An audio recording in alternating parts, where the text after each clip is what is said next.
बोले सोने हाल सास भी अकाल। सुख दई जह तह भई सहाई।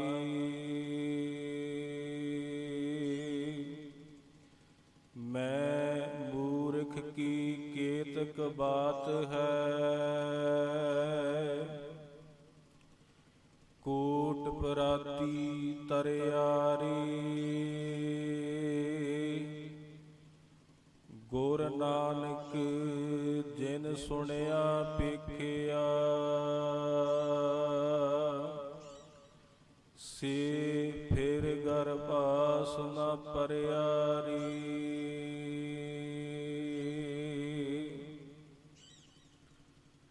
ਧੰਨ ਧੰਨ ਸਾਹਿਬ ਸ੍ਰੀ ਗੁਰੂ ਨਾਨਕ ਦੇਵ ਜੀ ਮਹਾਰਾਜ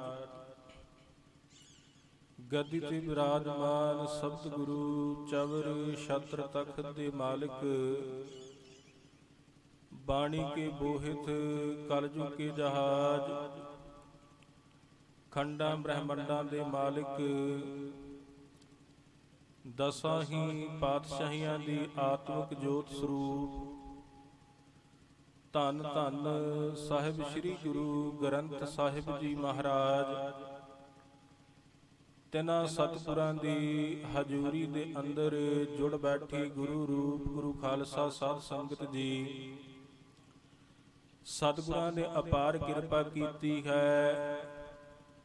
ਹਰ ਸਾਲ ਦੀ ਤਰ੍ਹਾਂ ਸਤਿਗੁਰੂ ਗੁਰੂ ਨਾਨਕ ਸੱਚੇ ਪਾਤਸ਼ਾਹ ਜੀ ਮਹਾਰਾਜ ਅਤੇ ਮੇਰੀ ਪੀਰੀ ਦੇ ਮਾਲਕ ਸਤਿਗੁਰੂ ਗੁਰੂ ਹਰਗੋਬਿੰਦ ਸੱਚੇ ਪਾਤਸ਼ਾਹ ਜੀ ਦੀ ਚਰਨ ਛੂਹ ਪ੍ਰਾਪਤ ਧਰਤੀ ਗੁਰਦੁਆਰਾ ਥੰਮ ਸਾਹਿਬ ਵਿਖੇ ਸਾਲਾਨਾ ਸਮਾਗਮ ਮਨਾਏ ਜਾਂਦੇ ਹਨ। ਅੱਜ ਪਹਿਲੇ ਦਿਨ ਦੇ ਸਮਾਗਮਾਂ ਦੀ ਪ੍ਰਾਰੰਭਤਾ ਹੋਈ ਹੈ। ਆਪ ਜੀ ਦਾਸ ਤੋਂ ਪਹਿਲਾਂ ਬਹੁਤ ਹੀ ਸਤਿਕਾਰਯੋਗ ਭਾਈ ਅਮਰਜੀਤ ਸਿੰਘ ਜੀ ਖਾਲਸਾ, ਤਿਨਾਂ ਦੇ ਪਾਸੋਂ ਗੁਰੂ ਕੀ ਪਾਵਨ ਬਾਣੀ ਦਾ ਕੀਰਤਨ ਸਰਵਣ ਕਰਕੇ ਆਨੰਦ ਲਾਹਾ ਪ੍ਰਾਪਤ ਕਰ ਰਹੇ ਸੀ। ਆਓ ਜਿੰਨਾ ਕੁ ਸਮਾਂ ਦਾਸ ਨੂੰ ਗੁਰਮੁਖਾਂ ਦੇ ਵੱਲੋਂ ਹੁਕਮ ਹੋਇਆ ਹੈ, ਝੁਕਾਈਏ ਸਤਿਗੁਰਾਂ ਦੇ ਚਰਨਾਂ ਵਿੱਚ ਸੀਸ। ਗੁਰੂ ਬਖਸ਼ੀ ਹੋਈ ਫਤਿਹ ਪ੍ਰਵਾਨ ਕਰੋ ਜੀ। ਵਾਹਿਗੁਰੂ ਜੀ ਕਾ ਖਾਲਸਾ, ਵਾਹਿਗੁਰੂ ਜੀ ਕੀ ਫਤਿਹ। ਜਦੋਂ ਅਸੀਂ ਭਾਈ ਗੁਰਦਾਸ ਜੀ ਦੇ ਕਵਿਤ ਸਵਈਏ ਪੜ੍ਹਦੇ ਹਾਂ, ਉਹ ਆਪਣੇ ਕਵਿਤ ਸਵਈਆਂ ਦੇ ਵਿੱਚ ਬੜੇ ਪਿਆਰੇ ਬਚਨ ਕਰਦੇ ਨੇ। ਗੁਰ ਸਿੱਖ ਸੰਗਤ ਕੋ ਮਿਲਾਪ ਹੈ ਪ੍ਰਤਾਪ ਛਿਨ, ਸੇਵ ਸਨਕ ਆਦ ਬ੍ਰਹਮ ਆਦਿਕ ਨਾ ਪਾਵਈ। ਭਾਈ ਗੁਰਦਾਸ ਜੀ ਕਿਰਪਾ ਕਰਦੇ ਨੇ, ਕਹਿੰਦੇ ਇਸ ਸੰਸਾਰ ਦੇ ਅੰਦਰ ਜਿੰਨੇ ਵੀ ਜੀਵ ਲੁਕਾਈ ਦੇ ਅੰਦਰ ਪੈਦਾ ਹੋਏ ਨੇ, ਜੇ ਉਹਨਾਂ ਜੀਵਾਂ ਨੂੰ ਗੁਰੂ ਕੀ ਸੰਗਤ ਪ੍ਰਾਪਤ ਹੋ ਜਾਵੇ ਛਿਨ ਮਾਤਰ, ਉਹਨਾਂ ਮਨੁੱਖਾਂ ਦਾ ਇਸ ਸੰਸਾਰ ਦੇ ਉੱਪਰੋਂ ਪਾਰ ਉਤਾਰਾ ਹੋ ਜਾਂਦਾ ਹੈ। ਭਾਈ ਗੁਰਦਾਸ ਜੀ ਦੇ ਹੋਰ ਕਵਿਤ ਸਵਈਏ ਪੜ੍ਹਦੇ ਹਾਂ, ਕਿਉਂਕਿ ਜਿਸ ਵੇਲੇ ਇਹ ਸੰਸਾਰ ਦੇ ਵਿੱਚ ਮਨੁੱਖ ਆਇਆ ਹੈ, ਉਸ ਅਕਾਲ ਪੁਰਖ ਵਾਹਿਗੁਰੂ ਸਾਹਿਬ ਜੀ ਨੇ ਮਨੁੱਖ ਨੂੰ ਇਸ ਸੰਸਾਰ ਦੇ ਵਿੱਚ ਭੇਜਣ ਤੋਂ ਪਹਿਲਾਂ ਇਸ ਮਨੁੱਖ ਦੇ ਕੋਲੋਂ ਇੱਕ ਵਾਅਦਾ ਕਰਾਉਣਾ ਕੀਤਾ ਹੈ, ਇੱਕ ਇਕਰਾਰ ਕਰਵਾਉਣਾ ਕੀਤਾ ਹੈ ਕਿ ਜੇ ਤੂੰ ਸੰਸਾਰ ਦੇ ਵਿੱਚ ਜਾਣਾ ਹੈ ਤੇ ਸੰਸਾਰ ਦੇ ਵਿੱਚ ਜਾ ਕੇ ਉਸ ਅਕਾਲ ਪੁਰਖ ਵਾਹਿਗੁਰੂ ਸਾਹਿਬ ਜੀ ਦੀ ਬੰਦਗੀ ਕਰਨੀ ਹੈ। ਬੜੇ ਪਿਆਰੇ ਬਚਨ ਨੇ। ਅਸਨ ਬਸਨ ਸੰਗ ਲੀਨੇ ਉਹ ਬਚਨ ਕੀਨੇ, ਜਨਮ ਲੈ ਸਾਧ ਸੰਗ ਸ੍ਰੀ ਗੁਰ ਆਰਾਧ ਹੈ। ਭਾਈ ਗੁਰਦਾਸ ਜੀ ਕਹਿੰਦੇ ਨੇ, ਉਸ ਅਕਾਲ ਪੁਰਖ ਵਾਹਿਗੁਰੂ ਸਾਹਿਬ ਜੀ ਨੇ ਸਾਨੂੰ ਸਭ ਕੁਝ ਦਿੱਤਾ ਹੈ ਇਸ ਸੰਸਾਰ ਦੇ ਵਿੱਚ ਆਉਣ ਦੇ ਲਈ। ਉਸ ਵਾਹਿਗੁਰੂ ਸਾਹਿਬ ਜੀ ਨੇ ਸਾਨੂੰ ਅਸਨ ਭੋਜਨ ਦਿੱਤਾ ਹੈ।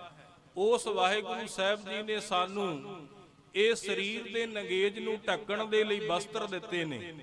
ਕਿਉਂਕਿ ਗੁਰਬਾਣੀ ਦੇ ਵਿੱਚ ਅਸੀਂ ਰੋਜ਼ ਬਚਨ ਪੜ੍ਹਦੇ ਹਾਂ, ਬਾਰ ਵਿਵਸਥਾ ਤੁਧੇ ਪਿਆਰੇ ਦੂਧ ਪਰ ਜੋਬਨ ਭੋਜਨ ਸੁਖ ਸੂਦ, ਬਿਰਧ ਪਿਆ ਊਪਰ ਸਾਕ ਸੈਨ, ਮੁਖ ਉਪਿਆਉ ਬੈਠ ਕੋ ਦੈਨ। ਉਸ ਵਾਹਿਗੁਰੂ ਅਕਾਲ ਪੁਰਖ ਸਾਹਿਬ ਜੀ ਨੇ ਬਚਪਨ ਵੇਲੇ ਮਾਤਾ ਦੇ ਅਸਥਾਨਾਂ ਤੋਂ ਦੁੱਧ ਦਿੱਤਾ ਹੈ ਅਤੇ ਜਵਾਨੀ ਦੇ ਵੇਲੇ ਉਸ ਨੇ ਪੇਟ ਦੀ ਪੂਰਤੀ ਕਰਨ ਦੇ ਲਈ ਕਾਰੋਬਾਰ ਦਿੱਤਾ ਹੈ। ਇੱਥੋਂ ਤੱਕ ਕਿ ਜਦੋਂ ਵਿਅਕਤੀ ਬੁਢੇਪੇ ਵਿੱਚ ਚਲਾ ਜਾਂਦਾ ਹੈ, ਮੁਖ ਉਪਿਆਉ ਬੈਠ ਕੋ ਦੈਨ, ਕਹਿੰਦੇ ਮੰਜੇ ਤੇ ਪਏ ਹੋਏ ਵਿਅਕਤੀ ਨੂੰ ਵੀ ਸਾਖ ਸੰਬੰਧੀ ਉਸ ਦੇ ਮੂੰਹ ਦੇ ਵਿੱਚ ਪਾਣੀ, ਜਲ, ਅੰਨ ਪਾਣੀ ਪਾਉਂਦੇ ਨੇ। ਇਸ ਸੰਸਾਰ ਦੇ ਵਿੱਚ ਬਚਨ ਕੀਤਾ ਕਿ ਪਿਆਰਿਆ ਅਸਨ ਬਸਨ ਸੰਗ ਲੀਨੇ, ਉਹ ਬਚਨ ਕੀਨੇ ਜਨਮ ਲੈ ਸਾਧ ਸੰਗ ਸ੍ਰੀ ਗੁਰ ਆਰਾਧ ਹੈ। ਇਸ ਸੰਸਾਰ ਦੇ ਵਿੱਚ ਆ ਕੇ ਜਨਮ ਲੈ ਕੇ ਗੁਰੂ ਕੀ ਸੰਗਤ ਕਰਨਾ ਕਰ। ਗੁਰਬਾਣੀ ਦੇ ਵਿੱਚ ਮਹਾਰਾਜ ਸਾਹਿਬ ਨੇ ਬਚਨ ਕੀਤਾ, ਪਰ ਮਨੁੱਖ ਨੇ ਇਸ ਸੰਸਾਰ ਦੇ ਵਿੱਚ ਆ ਕੇ ਉਸ ਅਕਾਲ ਪੁਰਖ ਵਾਹਿਗੁਰੂ ਸਾਹਿਬ ਜੀ ਨੂੰ ਭੁਲਾ ਦਿੱਤਾ। ਇਹਾਂ ਆਏ ਦਾਤਾ ਬਿਸਰਾਏ, ਦਾਸੀ ਲਪਟਾਏ, ਪੰਚ ਦੂਤ ਭੂਤ ਬ੍ਰਹਮ ਪ੍ਰਮਤ ਅਸਾਧ ਹੈ। ਕਹਿੰਦੇ ਇਸ ਸੰਸਾਰ ਦੇ ਵਿੱਚ ਆ ਕੇ ਉਸ ਅਕਾਲ ਪੁਰਖ ਵਾਹਿਗੁਰੂ ਸਾਹਿਬ ਜੀ ਨੂੰ ਭੁਲਾ ਦਿੱਤਾ। ਕਰਨਾ ਕੀ ਸੀ? ਸਾਧ ਸੰਗ ਹਰ ਹਰ ਨਾਮ ਚਿਤਾਰਾ, ਸਹਿਜ ਆਨੰਦ ਹੋਵੇ ਦਿਨ ਰਾਤੀ, ਅੰਕੁਰ ਪਲੋ ਹਮਾਰਾ। ਗੁਰ ਪੂਰਾ ਭੇਟਿਓ ਵਡਭਾਗੀ, ਜਾ ਕੋ ਅੰਤ ਨ ਪਾਰਾ ਵਾਰਾ। ਕਰ ਗਹਿ ਕਾਢ ਲਿਓ ਜਨ ਆਪਣਾ, ਬਿਕ ਸਾਗਰ ਸੰਸਾਰਾ। ਸਤਿਗੁਰਾਂ ਨੇ ਬਚਨ ਕੀਤਾ, ਰਚੰਤ ਜੀ ਰਚਨਾ ਮਾਤ ਗਰਭ ਅਸਥਾਪਨੰ, ਸਾਸ ਸਾਸ ਸਿਮਰੰਤ ਨਾਨਕ ਮਹਾ ਅਗਨ ਨਾ ਬਿਨਾਸਰੰ। ਮੁਖ ਤਲੇ ਸਿਰ ਉਪਰੈ, ਕਹਿੰਦੇ ਇਸ ਸੰਸਾਰ ਦੇ ਉੱਪਰ ਮੁਖ ਤਲੇ ਪੈਰ ਉਪਰੈ, ਵਸੰਦੋ ਕੋਥੜੇ ਥਾਏ, ਨਾਨਕ ਸੋ ਧਨੀ ਕਿਉ ਵਿਸਾਰਿਓ, ਉਧਰੈ ਦਿਸਤੇ ਨਾਏ। ਇਹਾਂ ਆਏ ਦਾਤਾ ਬਿਸਰਾਏ, ਦਾਸੀ ਲਪਟਾਏ। ਇਸ ਸੰਸਾਰ ਦੇ ਵਿੱਚ ਆ ਕੇ ਉਸ ਦਾਤੇ ਨੂੰ ਭੁਲਾ ਦਿੱਤਾ। ਉਹ ਦਾਤਾ ਕਿਹੜਾ ਹੈ? ਦਾਤਾ ਦਾਤਾ ਏਕ ਹੈ, ਸਭ ਕੋ ਦੇਵਨ ਹਾਰ। ਦੇਂਦਿਆਂ ਟੋਟ ਨ ਆਵਈ, ਅਗਣਤ ਪਰੇ ਭੰਡਾਰ। ਤੂੰ ਦਾਤਾ ਦਾਨ ਮਤ ਪੂਰਾ, ਹਮ ਥਾਰੇ ਭਿਖਾਰੀ ਜੀਓ। ਮੈਂ ਕਿਆ ਮੰਗੂ ਕਿਛ ਥਿਰ ਨਾ ਰਹਾਈ, ਘਰ ਦੀਜੇ ਨਾਮ ਪਿਆਰੀ ਜੀਓ। ਇਸ ਸੰਸਾਰ ਦੇ ਵਿੱਚ ਆ ਕੇ ਇਹਾਂ ਆਏ ਦਾਤਾ ਬਿਸਰਾਏ, ਦਾਸੀ ਲਪਟਾਏ, ਪੰਚ ਦੂਤ ਪੂਤ ਬ੍ਰਹਮ ਪ੍ਰਮਤ ਅਸਾਧ ਹੈ। ਸਤਿਗੁਰਾਂ ਦੇ ਚਰਨਾਂ ਦੇ ਵਿੱਚ ਇਹ ਗੁਰੂ ਕਾ ਪਿਆਰਾ ਸਿੱਖ ਚੱਲ ਕੇ ਆਇਆ। ਉਸ ਗੁਰੂ ਕੇ ਸਿੱਖ ਨੇ ਆ ਕੇ ਸਤਿਗੁਰਾਂ ਦੇ ਚਰਨਾਂ ਦੇ ਵਿੱਚ ਨਮਸਕਾਰ ਕੀਤੀ ਤੇ ਨਮਸਕਾਰ ਕਰਕੇ ਸਤਿਗੁਰਾਂ ਦੇ ਕੋਲ ਬੈਠ ਗਿਆ। ਕੋਲ ਬੈਠਿਆ ਸਤਿਗੁਰਾਂ ਦੇ ਦਰਸ਼ਨ ਕੀਤੇ। ਕੋਲ ਬੈਠ ਕੇ ਸਤਿਗੁਰਾਂ ਦੇ ਚਰਨਾਂ ਵਿੱਚ ਅਰਦਾਸ ਬੇਨਤੀ ਸ਼ੁਰੂ ਕਰ ਦਿੱਤੀ। ਬਚਨ ਕੀਤਾ, ਸਤਿਗੁਰੂ ਜੀ ਮੇਰਾ ਨਾਮ ਹੈ ਭਾਈ ਗੁੱਜਰ, ਲੋਹਾਰ ਦਾ ਮੇਰਾ ਕੰਮ ਹੈ। ਨਿਤ ਪ੍ਰਤੀ ਮੈਂ ਆਪਣੀ ਕਿਰਤ ਕਰਦਾ ਹਾਂ ਤੇ ਕਿਰਤ ਕਰਕੇ ਮੈਂ ਆਪਣੇ ਪਰਿਵਾਰ ਦੀ ਪਾਲਣ ਪੋਸ਼ਣ ਕਰਦਾ ਹਾਂ, ਆਪਣੇ ਬੱਚਿਆਂ ਨੂੰ ਪਾਲਦਾ ਹਾਂ। ਪਰ ਗ੍ਰਸਤ ਦੇ ਵਿੱਚ ਇੰਨਾ ਫਸਿਆ ਹੋਇਆ ਹਾਂ ਕਿ ਗ੍ਰਸਤ ਦੇ ਵਿੱਚ ਰਹਿੰਦਿਆਂ ਆਪ ਜੀ ਦਾ ਨਾਮ ਨਹੀਂ ਜਪਦਾ। ਨਾ ਤੇ ਆਪ ਜੀ ਦਾ ਮੈਂ ਕਦੇ ਨਾਮ ਜਪਣਾ ਕੀਤਾ ਹੈ ਅਤੇ ਨਾ ਹੀ ਮੈਂ ਕਦੇ ਆਪ ਜੀ ਦੀ ਸੰਗਤ ਕੀਤੀ ਹੈ। ਤੇ ਮੈਨੂੰ ਇਸ ਗੱਲ ਦਾ ਅਫਸੋਸ ਹੈ ਕਿ ਜਿਹੜਾ ਬੰਦਾ ਤੁਹਾਡਾ ਨਾਮ ਨਹੀਂ ਜਪਦਾ, ਜਿਹੜਾ ਆਪ ਜੀ ਦੀ ਸੰਗਤ ਨਹੀਂ ਕਰਦਾ, ਉਹ ਇਸ ਭਵਜਲ ਦੇ ਵਿੱਚ ਡੁੱਬ ਜਾਂਦਾ ਹੈ। ਉਹ ਇਸ ਭਵਜਲ ਤੋਂ ਪਾਰ ਨਹੀਂ ਹੋ ਸਕਦਾ। ਮੈਂ ਆਪ ਜੀ ਦੀ ਸ਼ਰਨ ਵਿੱਚ ਚੱਲ ਕੇ ਆਇਆ ਹਾਂ। ਆਪ ਜੀ ਮੇਰੇ ਤੇ ਕਿਰਪਾ ਕਰਕੇ ਮੈਨੂੰ ਦੱਸਣਾ ਕਰੋ ਕਿ ਮੈਂ ਇਸ ਭਵਜਲ ਤੋਂ ਪਾਰ ਕਿਵੇਂ ਹੋਵਾਂਗਾ। ਕਵੀ ਸੰਤੋਖ ਸਿੰਘ ਜੀ ਨੇ ਇਸ ਪ੍ਰਸੰਗ ਨੂੰ ਲਿਖਣਾ ਕੀਤਾ ਹੈ। ਗੁੱਜਰ ਨਾਮ ਸੋ ਜਾਤ ਲੋਹਾਰ, ਚੱਲ ਆਇਓ ਗੁਰ ਕੇ ਦਰਬਾਰ। ਬੰਧਨ ਕਰ ਬੈਠਿਓ ਗੁਰ ਪਾਸ, ਦਰਸ਼ਨ ਦੇ ਕਰੀ ਅਰਦਾਸ। ਸੁਣੋ ਗੁਰੂ ਜੀ ਖੇਤ ਆਹਾਰ, ਦਿਨ ਸਗਰੇ ਖਮਠਾਨੇ ਕਾਰ। ਫਸੇ ਗ੍ਰਸਤ ਪਾਏ ਨ ਅਵਿਕਾਸ, ਸੇਵਾ ਕਰਹਿ ਰਹੇ ਤੁਮ ਪਾਸ। ਸਤਿਗੁਰੂ ਜੀ ਮੈਂ ਗ੍ਰਸਤ ਦੇ ਵਿੱਚ ਫਸਿਆ ਹੋਇਆ ਹਾਂ, ਨਾ ਤੇ ਤੁਹਾਡੀ ਸੇਵਾ ਕਰ ਸਕਦਾ ਹਾਂ ਅਤੇ ਨਾ ਹੀ ਸਤਿਗੁਰੂ ਜੀ ਤੁਹਾਡਾ ਨਾਮ ਕਦੇ ਜਪਣਾ ਕੀਤਾ ਹੈ। ਪਰ ਤੁਹਾਡੀ ਬਾਣੀ ਇਹ ਕਹਿੰਦੀ ਹੈ ਜਾਂ ਤੁਸੀਂ ਆਪ ਜੀ ਇਹ ਬਚਨ ਕਰਦੇ ਹੋ ਕਿ ਜਿਹੜੇ ਸੰਸਾਰ ਦੇ ਵਿੱਚ ਆ ਕੇ ਬਾਣੀ ਪੜ੍ਹਦੇ ਨੇ, ਨਾਮ ਜਪਦੇ ਨੇ, ਉਹੀ ਇਸ ਭਵਜਲ ਤੋਂ ਪਾਰ ਹੁੰਦੇ ਨੇ। ਸਤਿਗੁਰੂ ਜੀ, ਨਾ ਤੇ ਮੈਂ ਬਾਣੀ ਪੜ੍ਹਦਾ ਹਾਂ, ਨਾ ਮੈਂ ਆਪ ਜੀ ਦੇ ਘਰ ਦੇ ਵਿੱਚ ਆ ਕੇ ਸੰਗਤ ਕੀਤੀ ਏ, ਨਾ ਕਦੇ ਸੇਵਾ ਕੀਤੀ ਹੈ। ਮੈਨੂੰ ਦੱਸਣਾ ਕਰੋ ਕਿ ਮੈਂ ਇਸ ਭਵਜਲ ਤੋਂ ਪਾਰ ਕਿਵੇਂ ਹੋਵਾਂਗਾ। ਕਿਉਂਕਿ ਬਚਨ ਕੀਤਾ ਫਸੇ ਗ੍ਰਸਤ, ਪਾਏ ਨਾ ਅਵਿਕਾਸ, ਸੇਵਾ ਕਰਹਿ ਰਹੇ ਤੁਮ ਪਾਸ। ਅੱਜ ਦੇ ਜੀਵਨ ਦੇ ਅੰਦਰ ਅਸੀਂ ਦੇਖਣ ਦਾ ਯਤਨ ਕਰੀਏ ਨਾ ਪਿਆਰਿਓ, ਅਸੀਂ ਵੀ ਗ੍ਰਸਤ ਵਿੱਚ ਫਸੇ ਹੋਏ ਹਾਂ। ਸਾਡੇ ਕੋਲੋਂ ਵੀ ਨਾਮ ਨਹੀਂ ਜਪਿਆ ਜਾਂਦਾ, ਸਾਡੇ ਕੋਲੋਂ ਵੀ ਗੁਰੂ ਕੀ ਸੰਗਤ ਨਹੀਂ ਕੀਤੀ ਜਾਂਦੀ। ਹੁਣ ਵੇਖੋ, ਸਾਰੀ ਉਮਰ ਬੰਦਾ ਆਪਣੇ ਪਰਿਵਾਰ ਦੇ ਲਈ, ਆਪਣੇ ਬੱਚਿਆਂ ਦੇ ਲਈ, ਆਪਣੇ ਜੀਵਨ ਨੂੰ ਉਹਨਾਂ ਦੇ ਲੇਖੇ ਵਿੱਚ ਲਾ ਦਿੰਦਾ ਹੈ। ਸਭ ਤੋਂ ਪਹਿਲਾਂ ਜਦੋਂ ਆਨੰਦ ਕਾਰਜ ਹੁੰਦਾ ਹੈ ਤੇ ਹਰ ਇੱਕ ਦੇ ਮਨ ਦੇ ਵਿੱਚ ਸੰਤਾਨ ਦੀ ਇੱਛਾ ਹੁੰਦੀ ਹੈ ਕਿ ਸਾਡੇ ਘਰ ਦੇ ਵਿੱਚ ਬੱਚਾ ਪੈਦਾ ਹੋ ਜਾਵੇ ਜਾਂ ਕੋਈ ਧੀ ਪੁੱਤਰੀ ਪੈਦਾ ਹੋ ਜਾਵੇ। ਜਦੋਂ ਪੁੱਤਰ ਜਾਂ ਧੀ ਪੈਦਾ ਹੋ ਜਾਂਦੀ ਹੈ ਫਿਰ ਹੋਰ ਥੋੜੀ ਲਾਲਸਾ ਵੱਧ ਜਾਂਦੀ ਹੈ ਕਿ ਪੁੱਤਰ ਧੀ ਚੰਗਾ ਪੜ ਜਾਵੇ, ਲਿਖ ਜਾਵੇ। ਜਦੋਂ ਉਹ ਚੰਗਾ ਪੜ ਜਾਂਦੇ ਨੇ, ਲਿਖ ਜਾਂਦੇ ਨੇ, ਫਿਰ ਸਾਡੇ ਅੰਦਰ ਦੀ ਆਸ ਇਹ ਵੱਧ ਜਾਂਦੀ ਹੈ ਕਿ ਹੁਣ ਇਹਨਾਂ ਨੂੰ ਕਿਤੇ ਨਾ ਕਿਤੇ ਨੌਕਰੀ ਮਿਲ ਜਾਵੇ, ਇਹ ਕਿਸੇ ਨਾ ਕਿਸੇ ਆਪਣੇ ਮੁਕਾਮ ਦੇ ਉੱਪਰ ਪਹੁੰਚ ਜਾਣਾ ਕਰਨ। ਉਸ ਤੋਂ ਬਾਅਦ ਜੇ ਕਿਤੇ ਨੌਕਰੀ ਮਿਲ ਜਾਵੇ ਤੇ ਫਿਰ ਸਾਡੇ ਅੰਦਰ ਦੀ ਇਹ ਲਾਲਸਾ ਹੁੰਦੀ ਹੈ ਕਿ ਹੁਣ ਪੁੱਤਰ ਅਤੇ ਧੀ ਦਾ ਆਨੰਦ ਕਾਰਜ ਹੋ ਜਾਵੇ। ਜਦੋਂ ਪੁੱਤਰ ਅਤੇ ਧੀ ਦਾ ਆਨੰਦ ਕਾਰਜ ਹੋ ਜਾਂਦਾ ਹੈ ਫਿਰ ਸਾਡੇ ਮਨ ਦੇ ਅੰਦਰ ਇਹ ਲਾਲਸਾ ਜਾਗ ਪੈਂਦੀ ਏ ਕਿ ਹੁਣ ਇਹਨਾਂ ਦੇ ਘਰ ਦੇ ਵਿੱਚ ਪੁੱਤਰ ਜਾਂ ਪੋਤਰਾ ਅੱਗੇ ਦੋਤਰਾ ਪੈਦਾ ਹੋ ਜਾਣਾ ਕਰੇ। ਮਹਾਰਾਜ ਕਹਿੰਦੇ ਸਾਰੀ ਜ਼ਿੰਦਗੀ ਬੰਦਾ ਇਸੇ ਚੀਜ਼ ਦੇ ਵਿੱਚ ਹੀ ਖਰਚ ਕਰ ਦਿੰਦਾ ਹੈ, ਆਪਣੇ ਧੀਆਂ ਪੁੱਤਰਾਂ ਦੀ ਆਸ ਦੇ ਵਿੱਚ ਹੀ ਆਪਣੇ ਜੀਵਨ ਨੂੰ ਬਰਬਾਦ ਕਰ ਦਿੰਦਾ ਹੈ। ਇਸ ਗ੍ਰਸਤ ਦੇ ਵਿੱਚ ਫਸ ਕੇ ਨਾ ਤੇ ਬੰਦਾ ਨਾਮ ਜਪਦਾ ਹੈ ਅਤੇ ਨਾ ਹੀ ਮਨੁੱਖ ਗੁਰੂ ਕੀ ਸੰਗਤ ਕਰਦਾ ਹੈ। ਭਾਈ ਗੁਰਦਾਸ ਜੀ ਆਪਣੇ ਕਵਿਤ ਸਵਾਈਆਂ ਦੇ ਵਿੱਚ ਬੜੇ ਪਿਆਰੇ ਬਚਨ ਕਰਦੇ ਨੇ। ਕਹਿੰਦੇ, ਗੁਰੂ ਕੇ ਪਿਆਰਿਓ, ਜਿਨ੍ਹਾਂ ਧੀਆਂ ਦੇ ਪੁੱਤਰਾਂ ਦੇ ਪਿੱਛੇ ਤੁਸੀਂ ਉਹਨਾਂ ਦੀ ਆਸ ਰੱਖ ਕੇ ਪਰਮੇਸ਼ਰ ਦੇ ਨਾਮ ਨੂੰ ਭੁੱਲ ਜਾਂਦੇ ਹੋ, ਗੁਰੂ ਕੀ ਸੰਗਤ ਨੂੰ ਭੁੱਲ ਜਾਂਦੇ ਹੋ। ਕਦੇ ਵੀ ਜਿੰਨਾ ਤੁਸੀਂ ਉਹਨਾਂ ਨਾਲ ਮੋਹ ਕੀਤਾ ਹੈ, ਜਿੰਨਾ ਤੁਸੀਂ ਉਹਨਾਂ ਦੇ ਨਾਲ ਪਿਆਰ ਕੀਤਾ ਹੈ, ਕਦੇ ਉਹਨਾਂ ਪਿਆਰ ਉਹਨਾਂ ਨੇ ਤੁਹਾਡੇ ਨਾਲ ਨਹੀਂ ਕੀਤਾ। ਭਾਈ ਗੁਰਦਾਸ ਜੀ ਬੜੇ ਪਿਆਰੇ ਬਚਨ ਕਰਦੇ ਨੇ।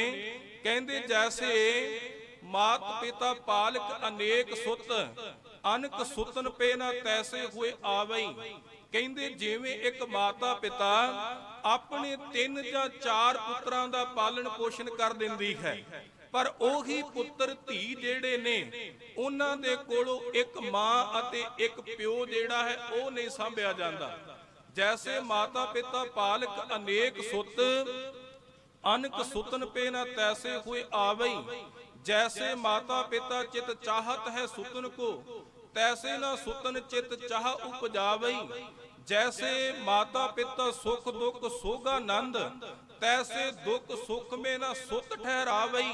कहंदे जिवें माता अते पिता अपने हर एक पुत्र दे दुख विच, अपनी हर एक धी दे दुख विच शरीक हुंदे ने। कहंदे जदों ओही माता पिता बुढ़ेपे विच आ जांदे ने, ਜਦੋਂ ਉਹ ਬਜ਼ੁਰਗ ਅਵਸਥਾ ਵਿੱਚ ਪਹੁੰਚ ਜਾਂਦੇ ਨੇ, ਕਦੇ ਉਹੀ ਪੁੱਤਰ ਅਤੇ ਧੀ ਉਵੇਂ ਆਪਣੀ ਮਾਤਾ ਅਤੇ ਆਪਣੇ ਪਿਤਾ ਦੇ ਦੁੱਖ ਦੇ ਵਿੱਚ ਸ਼ਰੀਕ ਨਹੀਂ ਹੁੰਦੇ। ਜੇ ਅਜੋਕਤਾ ਸਮਾਂ ਅਸੀਂ ਦੇਖਣ ਦਾ ਯਤਨ ਕਰੀਏ, ਜਦੋਂ ਘਰ ਦੇ ਵਿੱਚ ਪੁੱਤਰ ਪੈਦਾ ਹੁੰਦਾ ਹੈ ਤੇ ਗੁਰਮੁਖੋ ਮਾਂ ਅਤੇ ਪਿਤਾ ਖੁਸ਼ ਹੋ ਕੇ ਉਸ ਪੁੱਤਰ ਦਾ ਨਾਮ ਰੱਖਦੇ ਨੇ ਗੁਰਪ੍ਰੀਤ, ਇਸ ਦੀ ਗੁਰੂ ਦੇ ਨਾਲ ਪ੍ਰੀਤੀ ਬਣ ਜਾਵੇ। ਪਰ ਗੁਰਮੁਖੋ ਉਹੀ ਪੁੱਤਰ ਵੱਡਾ ਹੋ ਕੇ ਉਸ ਮਾਂ ਨੂੰ ਬੁੜੀ ਕਹਿ ਕੇ ਬੁਲਾਉਂਦਾ ਹੈ। ਜਦੋਂ ਪੁੱਤਰ ਪੈਦਾ ਹੁੰਦਾ ਹੈ ਤੇ ਮਾਂ-ਬਾਪ ਨਾਮ ਰੱਖਦੇ ਨੇ ਪਿਆਰ ਦੇ ਨਾਲ ਹਰਪ੍ਰੀਤ। ਉਹੀ ਪੁੱਤਰ ਜਿਸ ਦਾ ਨਾਮ ਰੱਖਣਾ ਕੀਤਾ ਸੀ ਹਰਪ੍ਰੀਤ ਕਿ ਇਸ ਦੀ ਖਰੀ ਨਾਲ ਪ੍ਰੀਤੀ ਬਣ ਜਾਵੇ, ਉਹੀ ਪੁੱਤਰ ਵੱਡਾ ਹੋ ਕੇ ਪਿਓ ਨੂੰ ਬੁੜਾ ਕਹਿ ਕੇ ਆਵਾਜ਼ ਦਿੰਦਾ ਹੈ। ਗੁਰਮੁਖੋ ਜਦੋਂ ਪੁੱਤਰ ਪੈਦਾ ਹੁੰਦਾ ਹੈ ਤੇ ਮਾਂ ਤੇ ਪਿਤਾ ਨੇ ਨਾਮ ਰੱਖਣਾ ਕੀਤਾ ਗੁਰਸੇਵਕ, ਕਿ ਇਸ ਦੀ ਗੁਰੂ ਦੇ ਨਾਲ ਲੀਨ ਹੋ ਜਾਵੇ, ਗੁਰੂ ਦੇ ਚਰਨਾਂ ਵਿੱਚ ਇਸ ਦੀ ਸੇਵਾ ਲੱਗ ਜਾਵੇ। ਤੇ ਜਿਸ ਦਾ ਨਾਮ ਰੱਖਣਾ ਕੀਤਾ ਸੀ ਗੁਰਸੇਵਕ, ਉਹੀ ਅੱਜ ਦੇ ਸਮੇਂ ਦੇ ਵਿੱਚ ਆਪਣੇ ਪਿਤਾ ਅਤੇ ਆਪਣੀ ਮਾਂ ਨੂੰ ਜਦੋਂ ਉਹ ਕੰਮ ਕਰਨ ਤੋਂ ਨਿਕਾਰਾ ਹੋ ਜਾਂਦੇ ਨੇ, ਧੱਕੇ ਮਾਰ ਕੇ ਆਪਣੇ ਘਰ ਦੇ ਵਿੱਚੋਂ ਬਾਹਰ ਕੱਢ ਦਿੰਦਾ ਹੈ। ਕਿਉਂਕਿ ਅਜੋਕੇ ਸਮੇਂ ਦੇ ਵਿੱਚ ਜੇ ਅਸੀਂ ਦੇਖਣ ਦਾ ਯਤਨ ਕਰੀਏ ਨਾ, ਗੁਰਮੁਖ ਉਹਨੇ ਹਿੰਦੁਸਤਾਨ ਦੀ ਧਰਤੀ ਤੇ ਬਿਰਧ ਆਸ਼ਰਮ ਨਹੀਂ, ਜਾਂ ਕੁੱਲ ਅਸੀਂ ਦੁਨੀਆ ਦੇ ਵਿੱਚ ਦੇਖ ਲਈਏ ਉਹਨੇ ਬਿਰਧ ਆਸ਼ਰਮ ਕੁੱਲ ਦੁਨੀਆ ਦੇ ਵਿੱਚ ਨਹੀਂ, ਜਿੰਨੇ ਗੁਰਮੁਖੋ ਪੰਜਾਬ ਦੀ ਧਰਤੀ ਤੇ ਬਣ ਗਏ ਨੇ। ਪਹਿਲਾਂ ਤੇ ਇਹ ਬਿਰਧ ਆਸ਼ਰਮ ਗੁਰਮੁਖੋ ਸ਼ਹਿਰਾਂ ਦੇ ਵਿੱਚ ਬਣਦੇ ਸੀ, ਹੁਣ ਅਜੋਕੇ ਸਮੇਂ ਦੇ ਵਿੱਚ ਅਜਿਹੀ ਹਾਲਤ ਬਣ ਚੁੱਕੀ ਹੈ ਕਿ ਪਿੰਡਾਂ ਦੇ ਵਿੱਚ ਗੁਰਮੁਖੋ ਇਹ ਬਿਰਧ ਆਸ਼ਰਮ ਬਣਨੇ ਸ਼ੁਰੂ ਹੋ ਗਏ ਨੇ। ਭਾਈ ਗੁੱਜਰ ਨੇ ਬਚਨ ਕੀਤਾ, ਮਹਾਰਾਜ ਫਸੇ ਗ੍ਰਸਤ ਪਾਏ ਨਾ ਅਵਿਕਾਸ, ਸੇਵਾ ਕਰਹਿ ਰਹੇ ਤੁਮ ਪਾਸ। ਬਚਨ ਕੀਤਾ, ਹਮਰੋ ਪੀ ਕਿਮ ਹੋਏ ਕਲਿਆਣ, ਜਨਮ ਮਰਨ ਕਾ ਬੰਧਨ ਹਾਨ। ਸਤਿਗੁਰੂ ਜੀ ਮੇਰੇ ਤੇ ਕਿਰਪਾ ਕਰੋ, ਮੇਰੇ ਤੇ ਬਖਸ਼ਿਸ਼ ਕਰੋ, ਮੈਨੂੰ ਇਹ ਦੱਸੋ ਕਿ ਮੇਰੇ ਜਨਮਾਂ ਜਨਮਾਂਤਰਾਂ ਦਾ ਬੰਧਨ ਕਿਵੇਂ ਕੱਟਿਆ ਜਾਵੇਗਾ, ਮੇਰੀ ਕਲਿਆਣ ਕਿਵੇਂ ਹੋਵੇਗੀ, ਮੇਰੀ ਮੁਕਤੀ ਕਿਵੇਂ ਹੋਵੇਗੀ। ਸੁਣ ਸਤਿਗੁਰ ਕੀਨ ਉਪਦੇਸ਼, ਇੱਕ ਚਿਤ ਜਪਜੀ ਪੜੋ ਹਮੇਸ਼। ਸਤਿਗੁਰਾਂ ਨੇ ਸੁਣ ਕੇ ਬਚਨ ਕੀਤਾ ਕਿ ਭਾਈ ਜੇ ਤੂੰ ਇਸ ਸੰਸਾਰ ਤੋਂ ਪਾਰ ਹੋਣਾ ਚਾਹੁੰਦਾ ਹੈ, ਫਿਰ ਆਪਣੀ ਕਿਰਤ ਦੇ ਨਾਲ ਨਾਲ ਪਰਮੇਸ਼ਰ ਦਾ ਨਾਮ ਹੀ ਜਪਿਆ ਕਰ। ਬਚਨ ਕੀਤਾ, ਇੱਕ ਚਿਤ ਜਪਜੀ ਪੜੋ ਹਮੇਸ਼, ਜੇ ਤਿਕ ਵਾਰ ਪਠਿਓ ਨਿਤ ਜਾਏ, ਪੜਤ ਰਹੋ ਦੀਰਘ ਫਲ ਪਾਏ। ਬਚਨ ਕੀਤਾ ਕਿ ਜਿੰਨੀ ਵਾਰ ਤੇਰੇ ਕੋਲੋਂ ਜਪਜੀ ਸਾਹਿਬ ਪੜਿਆ ਜਾਵੇ, ਨਿੱਤਾ ਪ੍ਰਤੀ ਜਪਜੀ ਸਾਹਿਬ ਦਾ ਪਾਠ ਕਰਿਆ ਕਰ। ਹੁਣ ਗੁਰਮੁਖੋ ਅਸੀਂ ਜਪਜੀ ਸਾਹਿਬ ਦੀ ਵਿਚਾਰ ਕਰ ਲਈਏ ਨਾ, ਤੇ ਜਪਜੀ ਸਾਹਿਬ ਅਕਾਲ ਪੁਰਖ ਸਾਹਿਬ ਜੀ ਦੀ ਬਾਣੀ ਹੈ। ਅਸੀਂ ਇਹ ਵੀ ਕਹਿ ਦਿੰਦੇ ਆ ਕਿ ਜਦੋਂ ਗੁਰੂ ਨਾਨਕ ਸੱਚੇ ਪਾਤਸ਼ਾਹ ਜੀ ਮਹਾਰਾਜ ਵੇਈ ਨਦੀ ਦੇ ਵਿੱਚ 3 ਦਿਨ ਡੁਬਕੀ ਲਾ ਕੇ ਗਏ ਨੇ, ਉਸ ਵੇਲੇ ਮੂਲ ਮੰਤਰ ਉਸ ਅਕਾਲ ਪੁਰਖ ਵਾਹਿਗੁਰੂ ਸਾਹਿਬ ਜੀ ਨੇ ਦਿੱਤਾ। ਪਰ ਜੇ ਅਸੀਂ ਜਪਜੀ ਸਾਹਿਬ ਨੂੰ ਰੋਜ਼ ਪੜ੍ਹੀਏ, ਤੁਸੀਂ ਪੜ੍ਹਿਆ ਹੋਵੇਗਾ ਪਰ ਕਦੇ ਖਿਆਲ ਨਹੀਂ ਕੀਤਾ, ਜਪਜੀ ਸਾਹਿਬ ਦੇ ਵਿੱਚ 12 ਪੌੜੀਆਂ ਅਜਿਹੀਆਂ ਆਉਂਦੀਆਂ ਨੇ ਜਿਨ੍ਹਾਂ ਦੇ ਵਿੱਚ ਨਾਨਕ ਪਦ ਸ਼ਬਦ ਨਹੀਂ ਆਉਂਦਾ। ਕਿਉਂਕਿ ਅਸੀਂ ਜਿੰਨੀ ਵੀ ਗੁਰਬਾਣੀ ਇੱਕ ਓੰਕਾਰ ਤੋਂ ਲੈ ਕੇ 18 10 20 ਤੱਕ ਪੜ੍ਹਦੇ ਆ, ਹਰ ਇੱਕ ਸ਼ਬਦ ਦੀ ਜਦੋਂ ਸਮਾਪਤੀ ਹੁੰਦੀ ਏ, ਉਸ ਸ਼ਬਦ ਦੇ ਹੇਠਾਂ ਜਨ ਨਾਨਕ ਦਾਸ ਕਹੇ ਨਾਨਕ ਦਾਸ ਸ਼ਬਦ ਆਉਂਦੇ ਨੇ, ਜਾਂ ਕਹੋ ਨਾਨਕ ਦਾਸ ਸ਼ਬਦ ਆਉਂਦਾ ਹੈ।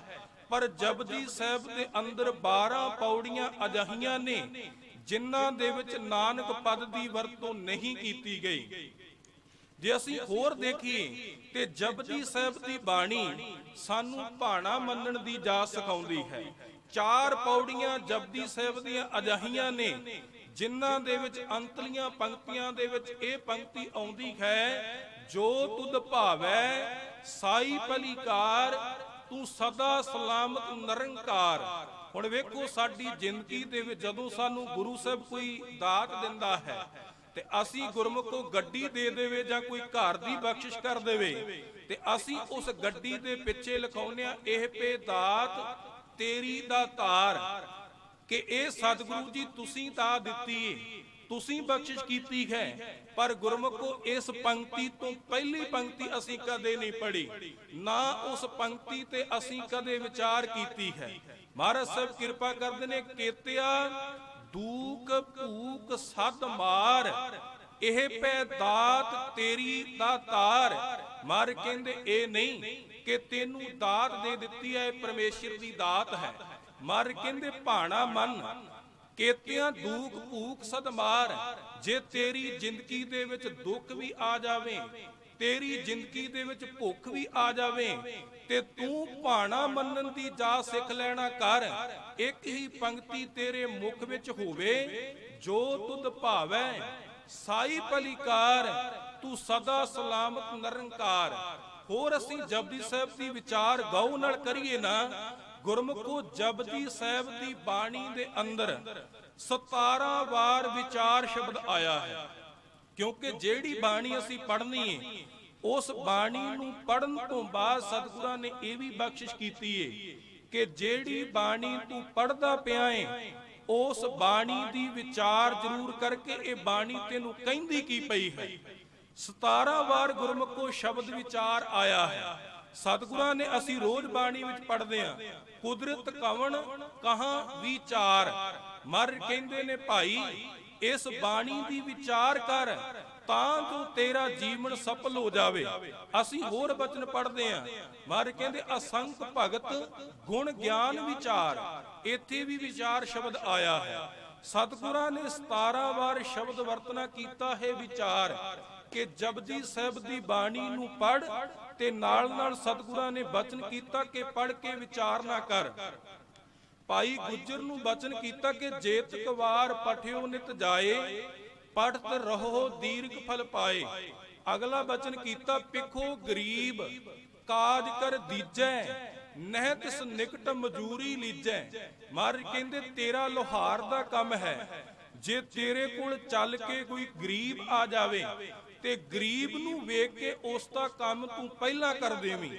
ਪਿਖੋ ਗਰੀਬ ਕਾਜ ਕਰ ਦੀਜੈ, ਨਹਿ ਤਿਸ ਨਿਕਟ ਮਜੂਰੀ ਲੀਜੈ। ਮਹਾਰਾਜ ਕਹਿੰਦੇ ਜੇ ਕੋਈ ਗਰੀਬ ਹੋਵੇ, ਉਸ ਦੇ ਕੋਲ ਮਾਇਆ ਵੀ ਨਾ ਹੋਵੇ, ਉਹਦਾ ਕੰਮ ਵੀ ਪਹਿਲਾਂ ਕਰ ਦੇਵੀਂ। ਤੇ ਦੂਜਾ ਬਚਨ ਕੀਤਾ ਉਹਦੇ ਕੋਲੋਂ ਮਾਇਆ ਵੀ ਨਾ ਲਵੀਂ। ਤੇ ਬਚਨ ਕੀਤਾ ਜਪਜੀ ਅਰਥ ਵਿਚਾਰਨ ਕਰੋ, ਸਵਾਸ ਸਵਾਸ ਅੰਤਰ ਨਿਤਰੋ। ਕਹਿੰਦੇ ਜਪਜੀ ਸਾਹਿਬ ਦੀ ਬਾਣੀ ਨੂੰ ਬਾਰ-ਬਾਰ ਪੜ੍ਹ ਕੇ ਇਸ ਜਪਜੀ ਸਾਹਿਬ ਦੀ ਪਾਵਨ ਬਾਣੀ ਦੀ ਵਿਚਾਰ ਕਰੀਂ। ਜਦੋਂ ਵਿਚਾਰ ਕਰੇਗਾ ਤੇ ਗੁਰੂ ਤੇਰੇ ਤੇ ਕਿਰਪਾ ਕਰੇਗਾ, ਗੁਰੂ ਤੇਰੇ ਤੇ ਬਖਸ਼ਿਸ਼ ਕਰੇਗਾ। ਅਗਲਾ ਬਚਨ ਕੀਤਾ ਗੁਰ ਹਿਤ ਦੇਉ ਬੰਧਨ ਕਾਟ, ਤੁਝ ਕੋ ਹੋਏ ਨਾ ਜਮ ਕੀ ਬਾਟ। ਕਹਿੰਦੇ ਜਿੰਨੇ ਵੀ ਪਦਾਰਥ ਤੈਨੂੰ ਗੁਰੂ ਨੇ ਦਿੱਤੇ ਨੇ, ਉਹ ਗੁਰੂ ਦੇ ਜਾਣ ਕੇ ਜਿਸ ਕੀ ਬਸਤ ਤਿਸ ਆਗੇ ਰਾਖੈ, ਪ੍ਰਭ ਕੀ ਆਗਿਆ ਮਾਨੈ ਮਾਥੈ। ਕਹਿੰਦੇ ਉਹ ਪਦਾਰਥ ਜੇ ਗੁਰੂ ਦੇ ਅੱਗੇ ਰੱਖ ਦੇਵੇਂਗਾ, ਗੁਰੂ ਨੂੰ ਭੇਟਾ ਕਰ ਦੇਵੇਂਗਾ, ਤੁਝ ਕੋ ਹੋਏ ਨਾ ਜਮ ਕੀ ਬਾਟ। ਮਰ ਕਹਿੰਦੇ ਤੇਰੀ ਜ਼ਿੰਦਗੀ ਦੇ ਵਿੱਚ ਅਜਿਹਾ ਸਮਾਂ ਆਵੇਗਾ ਕਿ ਤੈਨੂੰ ਕਦੇ ਵੀ ਜਮਾਂ ਦੀ ਮਾਰ ਨਹੀਂ ਪਵੇਗੀ। ਤੇ ਗੁਰਮੁਖੋ ਐਸੀ ਬਾਣੀ ਸਾਨੂੰ ਧੰਨ ਗੁਰੂ ਨਾਨਕ ਸੱਚੇ ਪਾਤਸ਼ਾਹ ਜੀ ਮਹਾਰਾਜ ਨੇ ਬਖਸ਼ੀ ਹੈ। ਕਿਉਂਕਿ ਸਿੱਖੀ ਦਾ ਰਸਤਾ ਸਤਿਗੁਰਾਂ ਨੇ ਉਜਲ ਤੇ ਪਵਿੱਤਰ ਚਲਾਉਣਾ ਕੀਤਾ ਹੈ। ਅਸੀਂ ਬਚਨ ਪੜ੍ਹਦੇ ਹਾਂ, ਮਾਰਿਆ ਸਿੱਕਾ ਜਗਤ ਵਿੱਚ ਨਾਨਕ ਨਿਰਮਲ ਪੰਥ ਚਲਾਇਆ। ਇਹ ਨਿਰਮਲ ਪੰਥ ਸਤਿਗੁਰੂ ਗੁਰੂ ਨਾਨਕ ਸੱਚੇ ਪਾਤਸ਼ਾਹ ਜੀ ਮਹਾਰਾਜ ਨੇ ਚਲਾਉਣਾ ਕੀਤਾ ਹੈ। ਤੇ ਜਿਨ੍ਹਾਂ ਨੇ ਆਪਣੀ ਜ਼ਿੰਦਗੀ ਦੇ ਅੰਦਰ ਜਪਜੀ ਸਾਹਿਬ ਨੂੰ ਪੜ੍ਹਨਾ ਕੀਤਾ ਹੈ, ਜੇ ਅਸੀਂ ਜ਼ਿੰਦਗੀ ਦੇ ਵਿੱਚ ਦੇਖਣ ਦਾ ਯਤਨ ਕਰੀਏ ਤੇ ਹਰ ਇੱਕ ਮਨੁੱਖ ਕਿਸੇ ਨਾ ਕਿਸੇ ਬੰਨਿਓਂ ਦੁਖੀ ਹੈ। ਕੋਈ ਤਨ ਕਰਕੇ ਦੁਖੀ ਹੈ, ਕੋਈ ਮਨ ਕਰਕੇ ਦੁਖੀ ਹੈ, ਕੋਈ ਆਪਣੀ ਧੀ ਦੇ ਹੱਥੋਂ ਦੁਖੀ ਹੈ, ਕੋਈ ਪੁੱਤਰ ਦੇ ਹੱਥੋਂ ਦੁਖੀ ਹੈ। ਪਰ ਸਤਿਗੁਰਾਂ ਨੇ ਬਚਨ ਕੀਤਾ, ਕਹਿੰਦੇ ਭਾਈ ਜੇ ਆਪਣੀ ਜ਼ਿੰਦਗੀ ਦੇ ਵਿੱਚ ਸੁਖੀ ਹੋਣਾ ਚਾਹੁੰਦਾ ਹੈ, ਫਿਰ ਜਪਜੀ ਸਾਹਿਬ ਦਾ ਪਾਠ ਕਰਿਆ ਕਰ। ਤੇ ਨਾਲ ਹੀ ਸਤਿਗੁਰਾਂ ਨੇ ਬਚਨ ਕੀਤਾ, ਕਹਿੰਦੇ ਜਿੱਥੇ ਜਪਜੀ ਸਾਹਿਬ ਦਾ ਪਾਠ ਹੈ, ਉਸ ਦੀ ਜ਼ਿੰਦਗੀ ਦੇ ਵਿੱਚ ਕਦੇ ਵੀ ਦੁੱਖ ਨਹੀਂ ਆਉਂਦਾ। ਤੇ ਜਿੱਥੇ ਗੁਰਮੁਖੋ ਦੁੱਖ ਹੈ, ਮੰਨ ਲੈਣਾ ਕਰੋ ਕਿ ਉਸ ਦੀ ਜ਼ਿੰਦਗੀ ਦੇ ਵਿੱਚ ਜਪਜੀ ਸਾਹਿਬ ਦਾ ਪਾਠ ਨਹੀਂ। ਕਿਉਂਕਿ ਗੁਰਬਾਣੀ ਵਿੱਚ ਅਸੀਂ ਬਚਨ ਪੜ੍ਹਦੇ ਹਾਂ, ਬਿਪਤ ਤਹਾਂ ਜਹਾਂ ਹਰ ਸਿਮਰਨ ਨਾਹੀ, ਕੋਟ ਆਨੰਦ ਜੈ ਹਰ ਗੁਣ ਗਾਹੀ। ਮਰ ਕਹਿੰਦੇ ਬਿਪਤਾ ਉਹਦੇ ਉੱਪਰ ਬਣਦੀ ਹੈ, ਦੁੱਖ ਉਸ ਦੀ ਜ਼ਿੰਦਗੀ ਦੇ ਵਿੱਚ ਆਉਂਦੇ ਨੇ ਜਿਹੜਾ ਪਰਮੇਸ਼ਰ ਦਾ ਨਾਮ ਨਹੀਂ ਜਪਦਾ। ਬਿਪਤ ਤਹਾਂ ਜਹਾਂ ਹਰ ਸਿਮਰਨ ਨਾਹੀ, ਕੋਟ ਆਨੰਦ ਜੈ ਹਰ ਗੁਣ ਗਾਹੀ। ਮਰ ਕਹਿੰਦੇ ਇਹ ਅਜਿਹੀ ਮਨੁੱਖ ਦੀ ਹਾਲਤ ਬਣ ਜਾਂਦੀ ਏ ਜਿਸ ਦੀ ਜ਼ਿੰਦਗੀ ਦੇ ਵਿੱਚ ਪਰਮੇਸ਼ਰ ਦਾ ਨਾਮ ਨਹੀਂ, ਉਹ ਇਸ ਸੰਸਾਰ ਦੇ ਵਿੱਚ ਦੁਖੀ ਰਹਿੰਦਾ ਹੈ। ਪਰ ਗੁਰਮੁਖੋ ਇਤਿਹਾਸ ਦੇ ਵਿੱਚ ਉਹਨਾਂ ਦਾ ਵੀ ਜ਼ਿਕਰ ਆਇਆ ਜਿਨ੍ਹਾਂ ਨੇ ਆਪਣੀ ਜ਼ਿੰਦਗੀ ਦੇ ਵਿੱਚ ਜਪਜੀ ਸਾਹਿਬ ਦੀ ਕਮਾਈ ਕੀਤੀ, ਜਪਜੀ ਸਾਹਿਬ ਨੂੰ ਪੜ੍ਹਨਾ ਕੀਤਾ। ਭਾਵੇਂ ਉਹਨਾਂ ਦਾ ਬੰਦ ਕੱਟਿਆ ਗਿਆ, ਭਾਵੇਂ ਉਹਨਾਂ ਦੇ ਸਰੀਰ ਨੂੰ ਆਰੇ ਨਾਲ ਚੀਰ ਦਿੱਤਾ ਗਿਆ, ਪਰ ਉਹਨਾਂ ਦੀ ਜ਼ਿੰਦਗੀ ਦੇ ਵਿੱਚੋਂ ਕੋਈ ਜਪਜੀ ਸਾਹਿਬ ਨੂੰ ਖਤਮ ਨਹੀਂ ਕਰ ਸਕਿਆ। ਥੋੜੇ ਦਿਨ ਪਹਿਲਾਂ ਹੀ ਸਤਿਗੁਰੂ ਗੁਰੂ ਤੇਗ ਬਹਾਦਰ ਸੱਚੇ ਪਾਤਸ਼ਾਹ ਜੀ ਮਹਾਰਾਜ ਸਾਹਿਬ ਦਾ ਅਸੀਂ ਸ਼ਹੀਦੀ ਪੁਰਬ ਮਨਾਉਣਾ ਕੀਤਾ ਹੈ। ਜਦੋਂ ਭਾਈ ਮਤੀ ਦਾਸ ਜੀ ਨੂੰ ਆਰੇ ਦੇ ਨਾਲ ਜ਼ਾਲਮ ਚੀਰਨ ਲੱਗਾ ਨਾ, ਹੁਕਮ ਕੀਤਾ ਗਿਆ ਕਾਜ਼ੀ ਅਬਦੁਲ ਵਹਾਬ ਵੱਲੋਂ ਕਿ ਇਸ ਤੇ ਸੀਸ ਦੇ ਉੱਪਰ ਆਰਾ ਰੱਖ ਕੇ ਇਸ ਦੇ ਸਰੀਰ ਦੇ 2 ਹਿੱਸੇ ਕਰ ਦਿੱਤੇ ਜਾਣ। ਜਦੋਂ ਗੁਰਮੁਖੋ ਭਾਈ ਮਨੀ ਸਿੰਘ ਜੀ ਦੇ ਸੀਸ ਤੇ ਆਰਾ ਰੱਖਿਆ ਨਾ, ਤੇ ਨਾਲ ਹੀ ਭਾਈ ਮਨੀ ਸਿੰਘ ਜੀ ਨੇ ਜਪਜੀ ਸਾਹਿਬ ਦਾ ਪਾਠ ਸ਼ੁਰੂ ਕਰ ਦਿੱਤਾ। ਕਵੀ ਸੰਤੋਖ ਸਿੰਘ ਜੀ ਲਿਖਦੇ ਨੇ, ਕਹਿੰਦੇ ਜਦੋਂ ਸੀਸ ਦੇ ਉੱਪਰ ਆਰਾ ਚੱਲਣਾ ਸ਼ੁਰੂ ਹੋਇਆ ਤੇ ਜਪਜੀ ਸਾਹਿਬ ਦਾ ਪਾਠ ਕਰਨਾ ਸ਼ੁਰੂ ਕਰ ਦਿੱਤਾ। ਕਵੀ ਸੰਤੋਖ ਸਿੰਘ ਜੀ ਲਿਖਦੇ ਨੇ, ਕਹਿੰਦੇ ਅਰਧੋ ਅਰਧ ਚਰਾਏ ਸੋ ਡਾਰਾ, ਪਰਿਓ ਪ੍ਰਿਥੀ ਪਰ ਹਵੈ 2 ਫਾਰਾ। ਕਹਿੰਦੇ ਜਦੋਂ ਤਨ ਤੇ ਆਰਾ ਚੱਲਿਆ, ਉਸ ਆਰੇ ਨੇ 2 ਹਿੱਸੇ ਕਰਕੇ ਸਰੀਰ ਦੇ ਹੇਠਾਂ ਸੁੱਟ ਦਿੱਤੇ। ਅਰਧੋ ਅਰਧ ਚਰਾਏ ਸੋ ਡਾਰਾ, ਪਰਿਓ ਪ੍ਰਿਥੀ ਪਰ ਹਵੈ 2 ਫਾਰਾ। ਤੇ ਅਗਲਾ ਬਚਨ ਕਰਦੇ ਨੇ, ਦੋਨੋਂ ਤਨ ਤੇ ਜਪਜੀ ਪੜੈ, ਖੋਰਤ ਖੇਰਤ ਸਭ ਕੋ ਬੜੈ। ਕਹਿੰਦੇ ਕਿ ਹੁਣ ਸਰੀਰ 2 ਹਿੱਸਿਆਂ ਵਿੱਚ 2 ਟੁਕੜੇ ਹੋ ਕੇ ਧਰਤੀ ਤੇ ਡਿੱਗਾ ਹੈ, ਪਰ ਦੋਵਾਂ ਸਰੀਰਾਂ ਦੇ ਵਿੱਚੋਂ, ਦੋਵਾਂ ਟੁਕੜਿਆਂ ਦੇ ਵਿੱਚੋਂ ਆਵਾਜ਼ ਆਉਂਦੀ ਪਈ ਹੈ, ਸ਼ਲੋਕ ਪਵਨ ਗੁਰੂ ਪਾਣੀ ਪਿਤਾ, ਮਾਤਾ ਤਰਤ ਮਹੱਤ, ਦਿਵਸ ਰਾਤ ਦੋਇ ਦਾਈ ਦਾਇਆ, ਖੇਲੇ ਸਗਲ ਜਗਤ। ਗੁਰਮੁਖੋ ਭਾਈ ਦਿਆਲਾ ਜੀ ਨੂੰ ਵੀ ਉਬਲਦੀ ਦੇਗ ਦੇ ਵਿੱਚ ਬਿਠਾਇਆ ਗਿਆ। ਜਦੋਂ ਭਾਈ ਦਿਆਲਾ ਜੀ ਉਬਲਦੀ ਦੇਗ ਵਿੱਚ ਬੈਠਣ ਲੱਗੇ ਨਾ, ਪਹਿਲਾਂ ਉਸ ਦੇਗ ਨੂੰ ਉਬਾਲਿਆ ਗਿਆ, ਦੇਗ ਦੇ ਪਾਣੀ ਨੂੰ ਉਬਾਲਿਆ ਗਿਆ। ਦੇਗ ਦਾ ਪਾਣੀ ਉਬਾਲੇ ਖਾਂਦਾ ਹੈ ਤੇ ਕਾਜੀ ਦੇ ਵੱਲੋਂ ਫਤਵਾ ਜਾਰੀ ਕਰ ਦਿੱਤਾ ਗਿਆ ਕਿ ਤੁਹਾਨੂੰ ਉਬਲਦੀ ਦੇਗ ਦੇ ਵਿੱਚ ਬਿਠਾ ਕੇ ਸ਼ਹੀਦ ਕੀਤਾ ਜਾਵੇਗਾ। ਜਦੋਂ ਭਾਈ ਦਿਆਲਾ ਜੀ ਨੂੰ ਬਚਨ ਕੀਤਾ, ਭਾਈ ਦਿਆਲਾ ਜੀ ਨੇ ਗੁਰੂ ਤੇਗ ਬਹਾਦਰ ਸੱਚੇ ਪਾਤਸ਼ਾਹ ਜੀ ਦੇ ਚਰਨਾਂ ਵਿੱਚ ਅਰਦਾਸ ਬੇਨਤੀ ਕੀਤੀ ਕਿ ਸਤਿਗੁਰੂ ਜੀ ਮੇਰੇ ਤੇ ਕਿਰਪਾ ਕਰੋ, ਮੇਰੇ ਤੇ ਰਹਿਮਤ ਕਰੋ। ਕਦੇ ਗੁਰੂ ਅਰਜਨ ਸੱਚੇ ਪਾਤਸ਼ਾਹ ਜੀ ਦਾ ਸਮਾਂ ਸੀ, ਕਦੇ ਉਹਨਾਂ ਨੇ ਸਤਿਗੁਰੂ ਗੁਰੂ ਅਰਜਨ ਸੱਚੇ ਪਾਤਸ਼ਾਹ ਜੀ ਮਹਾਰਾਜ ਨੇ ਤੱਤੀ ਤਵੀ ਤੇ ਬੈਠਣਾ ਕੀਤਾ ਸੀ।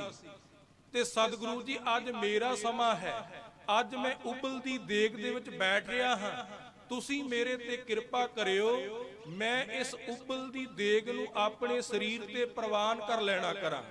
ਭਾਈ ਦਿਆਲਾ ਜੀ ਜਦੋਂ ਉਸ ਉਬਲਦੀ ਦੇਗ ਵਿੱਚ ਬੈਠਣ ਲੱਗੇ ਨਾ, ਤੇ ਜਪਜੀ ਸਾਹਿਬ ਦਾ ਪਾਠ ਆਪਣੇ ਮੁਖ ਤੋਂ ਉਚਾਰਨ ਕਰਨਾ ਸ਼ੁਰੂ ਕਰ ਦਿੱਤਾ।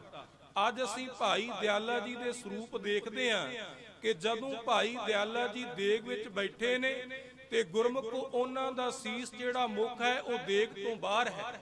ਪਰ ਅਸਲ ਦੇ ਵਿੱਚ ਹੋਇਆ ਕੀ, ਜਦੋਂ ਭਾਈ ਦਿਆਲਾ ਜੀ ਉਬਲਦੀ ਦੇਗ ਵਿੱਚ ਬੈਠੇ ਨੇ ਤੇ ਗੁਰਮੁਖੋ ਜ਼ਾਲਮ ਨੇ ਢੱਕਣ ਉੱਪਰੋਂ ਬੰਦ ਕਰ ਦਿੱਤਾ, ਅੱਗ ਨੂੰ ਹੋਰ ਤੇਜ਼ ਕਰ ਦਿੱਤਾ ਗਿਆ। ਥੋੜੇ ਸਮੇਂ ਤੋਂ ਬਾਅਦ ਕਾਜ਼ੀ ਅਬਦੁਲ ਵਹਾਬ ਇਹ ਬਚਨ ਕਰਦਾ ਹੈ, ਉਹਦੇ ਮੁਖ ਦੇ ਇਹ ਬਚਨ ਨੇ, ਕਹਿੰਦਾ ਸਿੱਖੜਾ ਹੁਣ ਮਰ ਖੱਪ ਗਿਆ ਖੋਣਾ ਹੈ, ਢੱਕਣ ਚੱਕ ਕੇ ਦੇਖਣਾ ਕਰੋ। ਗੁਰਮੁਖੋ ਜਦੋਂ ਇੱਕ ਅਹਿਲਕਾਰ ਨੇ, ਸਿਪਾਹੀ ਨੇ ਜਾ ਕੇ ਉਸ ਢੱਕਣ ਨੂੰ ਚੁੱਕਣਾ ਕੀਤਾ ਤੇ ਅੰਦਰੋਂ ਆਵਾਜ਼ ਆਈ, ਜੋ ਤੁਧ ਭਾਵੈ ਸਾਈ ਪਲੀਕਾਰ, ਤੂੰ ਸਦਾ ਸਲਾਮਤ ਨਿਰੰਕਾਰ। ਇਸ ਨੇ ਬਚਨ ਕੀਤਾ, ਕਹਿੰਦਾ ਸਿੱਖੜਾ ਤੇ ਅਜੇ ਵੀ ਜਿਉਂਦਾ ਹੈ, ਛੇਤੀ ਦੇ ਨਾਲ ਢੱਕਣ ਰੱਖ ਦੇਣਾ ਕਰੋ। ਉਸ ਦੇਗ ਦੇ ਉੱਪਰ ਢੱਕਣ ਰੱਖ ਦਿੱਤਾ ਗਿਆ, ਅੱਗ ਨੂੰ ਹੋਰ ਤੇਜ਼ ਕੀਤਾ ਗਿਆ। ਥੋੜੇ ਸਮੇਂ ਤੋਂ ਬਾਅਦ ਉਹ ਫੇਰ ਬਚਨ ਕਰਦਾ ਹੈ, ਕਹਿੰਦਾ ਸਿੱਕੜਾ ਹੁਣ ਮਰ ਖੱਪ ਗਿਆ ਖੋਣਾ ਹੈ, ਢੱਕਣ ਨੂੰ ਚੱਕ ਕੇ ਦੇਖੋ। ਗੁਰਮੁਖੋ ਜਦੋਂ ਢੱਕਣ ਨੂੰ ਚੁੱਕ ਕੇ ਦੇਖਿਆ ਤੇ ਅੰਦਰੋਂ ਆਵਾਜ਼ ਆਈ, ਬੰਦ ਖਲਾਸੀ ਭਾਣੇ ਕੋਏ, ਹੋਰ ਆਖ ਨਾ ਸਕੇ ਕੋਏ। ਇਸ ਨੇ ਦੁਬਾਰਾ ਬਚਨ ਕੀਤਾ, ਕਹਿੰਦਾ ਸਿੱਖੜਾ ਤੇ ਅਜੇ ਵੀ ਜਿਉਂਦਾ ਹੈ, ਢੱਕਣ ਨੂੰ ਰੱਖ ਦੇਣਾ ਕਰੋ। ਦੂਸਰੀ ਵਾਰ ਢੱਕਣ ਰੱਖ ਦਿੱਤਾ ਗਿਆ, ਗੁਰਮੁਖੋ ਅੱਗ ਨੂੰ ਹੋਰ ਤਪਾਇਆ ਗਿਆ। ਥੋੜੇ ਸਮੇਂ ਤੋਂ ਬਾਅਦ ਇਹਨੇ ਫੇਰ ਬਚਨ ਕੀਤਾ, ਕਹਿੰਦਾ ਹੁਣ ਗੁਰੂ ਕਾ ਸਿੱਖ ਚੜਾਈ ਕਰ ਗਿਆ ਹੋਵੇਗਾ, ਹੁਣ ਢੱਕਣ ਨੂੰ ਚੱਕ ਕੇ ਦੇਖੋ। ਗੁਰਮੁਖੋ ਜਦੋਂ ਤੀਜੀ ਵਾਰ ਢੱਕਣ ਨੂੰ ਚੁੱਕ ਕੇ ਦੇਖਿਆ ਤੇ ਗੁਰਮੁਖੋ ਅੰਦਰੋਂ ਆਵਾਜ਼ ਆਉਂਦੀ ਪਈ ਸੀ, ਜਿੰਨੀ ਨਾਮ ਧਿਆਇਆ ਗਏ ਮਸਕਤ ਘਾਲ, ਨਾਨਕ ਤੇ ਮੁਖ ਉਜਲੇ, ਕੀਤੀ ਛੁੱਟੀ ਨਾਲ। ਗੁਰਮੁਖੋ ਭਾਈ ਦਿਆਲਾ ਜੀ ਦਾ ਸਰੀਰ ਉਸ ਉਬਲਦੀ ਦੇਗ ਦੇ ਵਿੱਚ ਘੁਲ ਤੇ ਗਿਆ। ਹੱਡੀਆਂ ਸਰੀਰ ਨਾਲੋਂ ਵੱਖਰੀਆਂ ਹੋ ਗਈਆਂ, ਪਰ ਅੰਦਰੋਂ ਫਿਰ ਵੀ ਆਵਾਜ਼ ਆਉਂਦੀ ਹੈ, ਜਿੰਨੀ ਨਾਮ ਧਿਆਇਆ ਗਏ ਮਸਕਤ ਘਾਲ, ਨਾਨਕ ਤੇ ਮੁਖ ਉਜਲੇ ਕੀਤੀ ਛੁੱਟੀ ਨਾਲ। ਕਹਿਣ ਤੋਂ ਭਾਵ ਜਿਨ੍ਹਾਂ ਨੇ ਆਪਣੀ ਜ਼ਿੰਦਗੀ ਦੇ ਵਿੱਚ ਜਪਜੀ ਸਾਹਿਬ ਨੂੰ ਉਚਾਰਨ ਕੀਤਾ ਹੈ, ਜਪਜੀ ਸਾਹਿਬ ਨੂੰ ਪੜ੍ਹਿਆ ਹੈ, ਜਿਸ ਨੇ ਆਪਣੀ ਜ਼ਿੰਦਗੀ ਦੇ ਵਿੱਚ ਗੁਰੂ ਕੀ ਸੰਗਤ ਕੀਤੀ ਹੈ, ਉਹ ਗੁਰਮੁਖੋ ਇਸ ਭਵਜਲ ਤੋਂ ਪਾਰ ਹੋ ਗਏ। ਭਾਈ ਗੁਰਦਾਸ ਜੀ ਬੜੇ ਪਿਆਰੇ ਬਚਨ ਕਰਦੇ ਨੇ, ਅਸਨ ਬਸਨ ਸੰਗ ਲੀਨੇ ਉਹ ਬਚਨ ਕੀਨੇ, ਜਨਮ ਲੈ ਸਾਧ ਸੰਗ ਸ੍ਰੀ ਗੁਰ ਅਰਾਧ ਹੈ। ਇਹਾਂ ਆਏ ਦਾਤਾ ਬਿਸਰਾਏ, ਦਾਸੀ ਲਪਟਾਏ, ਪੰਚ ਦੂਤ ਭੂਤ ਪ੍ਰਮਤ ਅਸਾਧ ਹੈ। ਉਹ ਅਗਲਾ ਬਚਨ ਕਰਦੇ ਨੇ, ਸਾਚ ਮਰਨੋਂ ਵਿਸਾਰ, ਜੀਵਨ ਮਿਥਿਆ ਸੰਸਾਰ, ਸਮਝੇ ਨਾ ਜੀਤ ਹਾਰ, ਸੁਪਨ ਸਮਾਦ ਹੈ। ਕਹਿੰਦੇ ਇਸ ਜ਼ਿੰਦਗੀ ਦੇ ਅੰਦਰ ਹਰ ਇੱਕ ਮਨੁੱਖ ਨੂੰ ਇਸ ਲਈ ਪਰਮੇਸ਼ਰ ਦਾ ਨਾਮ ਭੁੱਲਿਆ ਹੈ, ਕਿਉਂਕਿ ਉਸ ਨੇ ਆਪਣੀ ਜ਼ਿੰਦਗੀ ਦੇ ਵਿੱਚ ਮਰਨ ਨੂੰ ਵਿਸਾਰ ਦਿੱਤਾ ਹੈ। ਕਿਉਂਕਿ ਗੁਰਮੁਖੋ ਸਾਨੂੰ ਸਭ ਕੁਝ ਯਾਦ ਰਹਿੰਦਾ ਹੈ। ਮਹਾਰਾਜ ਕਹਿੰਦੇ ਗੁਰਬਾਣੀ ਵਿੱਚ ਖਾਣਾ ਪੀਣਾ ਹੱਸਣਾ ਸੌਣਾ ਵਿਸਰ ਗਿਆ ਹੈ ਮਰਨਾ। ਮਹਾਰਾਜ ਕਹਿੰਦੇ ਸਾਨੂੰ ਖਾਣਾ ਵੀ ਯਾਦ ਰਹਿੰਦਾ ਹੈ, ਸਾਨੂੰ ਪੀਣਾ ਵੀ ਯਾਦ ਰਹਿੰਦਾ ਹੈ, ਸਾਨੂੰ ਪਾਉਣਾ ਵੀ ਯਾਦ ਰਹਿੰਦਾ ਹੈ, ਪਰ ਅਸੀਂ ਆਪਣੀ ਜ਼ਿੰਦਗੀ ਦੇ ਵਿੱਚ ਮੌਤ ਨੂੰ ਵਿਸਾਰ ਦਿੱਤਾ ਹੈ। ਮਹਾਰਾਜ ਕਹਿੰਦੇ ਸਾਚ ਮਰਨੋਂ ਵਿਸਾਰ, ਜੀਵਨ ਮਿਥਿਆ ਸੰਸਾਰ। ਮਰ ਕਹਿੰਦੇ ਜਿਸ ਜੀਵਨ ਨੂੰ ਤੂੰ ਬੜਾ ਸੱਚ ਕਰਕੇ ਮੰਨਦਾ ਏ ਕਿ ਸਰੀਰ ਮੇਰਾ ਇਹ ਸਥਿਰ ਰਵੇਗਾ, ਮਰ ਕਹਿੰਦੇ ਸਾਚ ਮਰਨੋਂ ਵਿਸਾਰ, ਜੀਵਨ ਮਿਥਿਆ ਸੰਸਾਰ, ਸਮਝੇ ਨਾ ਜੀਤ ਹਾਰ, ਸੁਪਨ ਸਮਾਦ ਹੈ। ਕਹਿੰਦੇ ਇਹ ਜੋ ਸੰਸਾਰ ਤੂੰ ਦੇਖਦਾ ਪਿਆ ਨਾ, ਇਹ ਸੁਪਨੇ ਦੀ ਮਾਤਰ ਹੈ। ਇਸ ਸੰਸਾਰ ਦੇ ਵਿੱਚ ਤੂੰ ਸਦਾ ਜੀਵਤ ਨਹੀਂ ਰਹਿਣਾ, ਇੱਕ ਦਿਨ ਇਹ ਸੰਸਾਰ ਤੈਨੂੰ ਛੱਡ ਕੇ ਜਾਣਾ ਪੈਣਾ ਹੈ। ਇਸ ਕਰਕੇ ਇਸ ਸੰਸਾਰ ਦੇ ਵਿੱਚ ਆ ਕੇ ਪਰਮੇਸ਼ਰ ਦਾ ਨਾਮ ਜਪ। ਕਿਉਂਕਿ ਭਾਈ ਗੁਰਦਾਸ ਜੀ ਬੜੇ ਪਿਆਰੇ ਬਚਨ ਕਰਦੇ ਨੇ, ਕਹਿੰਦੇ ਕਤ ਪੁੰਨ ਮਾਨਸ ਜਨਮ ਤਤ ਸਾਧ ਸੰਗ, ਨਿਸ ਦਿਨ ਕੀਰਤਨ ਸਮੇਂ ਸਾਧ ਸੰਗ ਚਲ ਜਾਈਏ। ਕਹਿੰਦੇ ਪਤਾ ਨਹੀਂ ਤੈਨੂੰ ਇਹ ਹੁਣ ਮਨੁੱਖਾ ਜਨਮ ਮਿਲਿਆ ਹੈ, ਬਾਅਦ ਵਿੱਚ ਪਤਾ ਨਹੀਂ ਕਦੋਂ ਮਿਲਣਾ ਕਿ ਨਹੀਂ ਮਿਲਣਾ। ਬਚਨ ਕੀਤਾ ਕਿ ਹੁਣ ਤੂੰ ਗੁਰੂ ਕੀ ਸੰਗਤ ਕਰ, ਪਤਾ ਨਹੀਂ ਤੇਰੀ ਜ਼ਿੰਦਗੀ ਦੇ ਵਿੱਚ ਦੁਬਾਰਾ ਕਦੋਂ ਤੈਨੂੰ ਗੁਰੂ ਕੀ ਸੰਗਤ ਮਿਲਣੀ ਕਿ ਨਹੀਂ ਮਿਲਣੀ। ਇਸ ਕਰਕੇ ਕਤ ਪੁੰਨ ਮਾਨਸ ਜਨਮ ਕਤ ਸਾਧ ਸੰਗ, ਨਿਸ ਦਿਨ ਕੀਰਤਨ ਸਮੇਂ ਚਲ ਜਾਈਏ। ਕਹਿੰਦੇ ਨਿਸ ਦਿਨ, ਕਹਿੰਦੇ ਜਦੋਂ ਸਵੇਰ ਹੁੰਦੀ ਏ, ਜਦੋਂ ਅੰਮ੍ਰਿਤ ਵੇਲਾ ਹੁੰਦਾ ਹੈ, ਕਹਿੰਦੇ ਉਦੋਂ ਵੀ ਉੱਠ ਕੇ ਤੂੰ ਗੁਰੂ ਦੀ ਸ਼ਰਨ ਵਿੱਚ ਜਾਣਾ ਕਰ। ਕਿਉਂਕਿ ਰੋਜ਼ ਅਸੀਂ ਬਾਣੀ ਵਿੱਚ ਪੜ੍ਹਦੇ ਆਂ, ਮਹਾਰਾਜ ਕਹਿੰਦੇ ਅੰਮ੍ਰਿਤ ਵੇਲਾ ਸੱਚ ਨਾਉ ਵਡਿਆਈ ਵਿਚਾਰ। ਮਹਾਰਾਜ ਕਹਿੰਦੇ ਅੰਮ੍ਰਿਤ ਵੇਲਾ ਉਸ ਅਕਾਲ ਪੁਰਖ ਵਾਹਿਗੁਰੂ ਸਾਹਿਬ ਜੀ ਦਾ ਨਾਮ ਲੈਣ ਦਾ ਵੇਲਾ ਹੈ, ਸੱਚਾ ਵੇਲਾ ਹੈ। ਇਸ ਕਰਕੇ ਨਿਸ ਦਿਨ ਕੀਰਤਨ ਸਮੇਂ ਚਲ ਜਾਈਏ।